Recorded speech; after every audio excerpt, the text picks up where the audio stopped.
Bienvenue sur notre tuto Déclaration de biens pour les LMNP. Pour créer une LMNP, vous devez vous rendre sur le site de l'INPI. Bien entendu, vous devrez créer votre compte au préalable pour pouvoir entamer la procédure de création. Pour commencer la création, dans le menu déroulant Entreprise, cliquez sur Déposer une formalité de création, de modification ou de cessation d'entreprise. La page Mes démarches sur le guichet unique s'affichera alors. Pour poursuivre la déclaration, cliquez sur Créer une entreprise. Dans le menu déroulant, quelle est la forme de l'entreprise que vous souhaitez créer? S'il s'agit d'un bien que vous avez acquis avec une ou plusieurs personnes, donc ce que l'on appelle une indivision, sélectionnez Exploitation en commun. Pour un bien qui n'appartient qu'à une seule personne, sélectionnez Entrepreneur individuel. Dans cet exemple, nous allons sélectionner le cas d'un entrepreneur individuel. L'entreprise bénéficie-t-elle du statut auto-entrepreneur? Répondez non. Extension d'une entreprise étrangère? Répondez non. Entreprise agricole? Non. Enfin, l'entrepreneur a-t-il déjà exercé une activité non salariée en France? Répondez oui si c'est le cas. Répondez non si vous avez toujours été salarié. À l'étape suivante, vous devez renseigner le nom de votre brouillon, par exemple ici, Test LMNP. Juste en dessous, vous avez le récapitulatif des informations que vous avez renseignées précédemment. Ensuite, il s'agira de remplir une fiche de renseignement vous concernant. J'ai pré-rempli la fiche avec des informations obligatoires, mais bien entendu, vous pouvez remplir la fiche dans sa totalité. Attention, dans Situation matrimoniale, si vous sélectionnez marié ou pacsé, vous devrez également compléter une fiche de renseignement pour votre conjoint ou conjointe. À la question entrepreneur bénéficiant du statut de non-sédentaire, dans ce cas, je ne coche rien. Pour l'adresse de l'entrepreneur, vous devrez renseigner votre adresse personnelle, à savoir votre résidence principale. Ensuite, dans Contact de l'entrepreneur, votre adresse email et votre numéro de téléphone. Enfin, dans Volet social de l'entrepreneur, renseignez votre numéro de sécurité sociale. Sélectionnez dans le menu déroulant l'organisme d'assurance maladie auquel vous êtes affilié, dans mon cas, régime général. À la question affiliation biologiste, dans ce cas, je coche non. Activité antérieure, comme précédemment j'ai renseigné que je suis et que j'ai toujours été salarié, je coche non. Exercice d'une activité simultanée, eh bien oui, puisqu'effectivement, je suis salarié.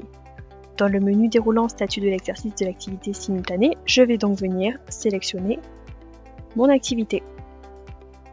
Enfin, affiliation pharmacien, dans ce cas précis, non.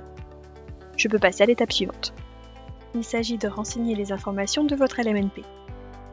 À la question l'entrepreneur souhaite-t-il fixer l'adresse de son entreprise à son domicile personnel? Vous cochez oui. Le déclarant a-t-il recours à une société de domiciliation? Eh bien par conséquence, non. L'entrepreneur souhaite-t-il associer l'adresse de son entreprise à son établissement? Cochez non. Puis vous pouvez passer à l'étape suivante. Ici, on vous demande si un contrat d'appui a été conclu. S'agissant d'une LMNP, vous cochez non. Puis vous passez à l'étape suivante. On vous demande si vous souhaitez ajouter un représentant. Non, il n'y a pas de représentant parce que la personne qui exerce l'activité LMNP est celle qui a acheté le bien. Alors, vous passez à l'étape suivante. On vous informe que par défaut, la résidence principale de l'entrepreneur est insaisissable. On vous demande si vous souhaitez renoncer à cette insaisissabilité. Cochez non, puis passez à l'étape suivante. Ici, comme on a coché non à l'étape précédente, on peut passer à l'étape suivante.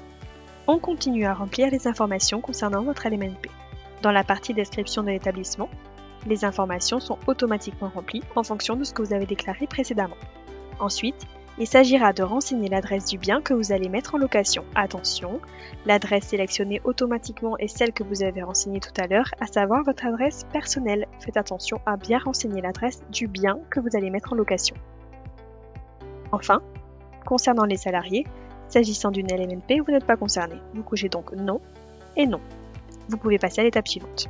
Vous renseignerez votre activité. Cliquez sur Ajouter une activité. Dans Description de l'activité, cochez oui pour activité principale pour l'établissement.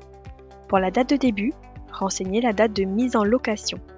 S'il s'agit d'un bien que vous avez mis en location à une année fiscale différente de celle de l'achat, inférieure à 1 an, renseignez la date d'achat. Vous pourrez alors intégrer les frais de notaire, etc. Si vous le mettez en location plus d'1 an après avoir acquis ou occupé le bien, renseignez plutôt la date de mise en location. Ici, on va rentrer la date de mise en location. Exercice de l'activité, cochez permanente s'il s'agit de la location permanente ou saisonnière pour la location saisonnière. Activité non sédentaire, non. Activité dans le prolongement d'une activité agricole, non. Dans description détaillée, notez LMNP. Catégorisation 1 de l'activité. Cochez activité de service. Catégorisation 2, choisissez location. 3, choisissez location de biens immobiliers. Attention, pas mobilier, immobilier. Catégorisation 4 de l'activité, loueur en meublé non professionnel. Ensuite, artiste-auteur, non. Marin professionnel, non. Vous pouvez passer à l'étape suivante. On revient ici à la page listant les activités de l'établissement. Je n'ai pas d'autres activités à ajouter, donc je peux passer à l'étape suivante. En ce qui concerne le nom de domaine internet, nous ne sommes pas un e-commerce, donc nous pouvons passer à l'étape suivante. Ensuite, pour les options fiscales, très important, sélectionnez Réel simplifié BIC. Pour le régime d'imposition à la TVA, franchise en base TVA. Pour l'assujettissement à la TVA en cas d'opération imposable sur option, cochez non. Pour les options pour le dépôt de déclaration trimestrielle, si la TVA est inférieure à 4 000 € par an, cochez non. Et pour la date de clôture, enfin, renseignez le 31 décembre. Vous pouvez passer à l'étape suivante. Il ne vous reste plus qu'à joindre vos pièces jointes et à les valider. Vous pouvez sélectionner un type de pièce, par exemple votre passeport, soit vous glissez le document, soit vous sélectionnez le fichier, par exemple, et vous en faites de même pour les autres pièces jointes. Vous pouvez ensuite les valider. Si vous avez des observations, vous pouvez les renseigner ici. Point important. À la question « Je demande que les informations enregistrées dans le répertoire SIREN ne puissent pas être consultées ni utilisées par des tiers », en tant que cabinet d'expertise comptable, nous vous recommandons de ne pas cocher la case. Sinon, votre comptable ou votre juriste n'auront pas accès à ces informations. Pour ce qui est de la mise à disposition de vos données personnelles à des fins de prospection, libre à vous de choisir.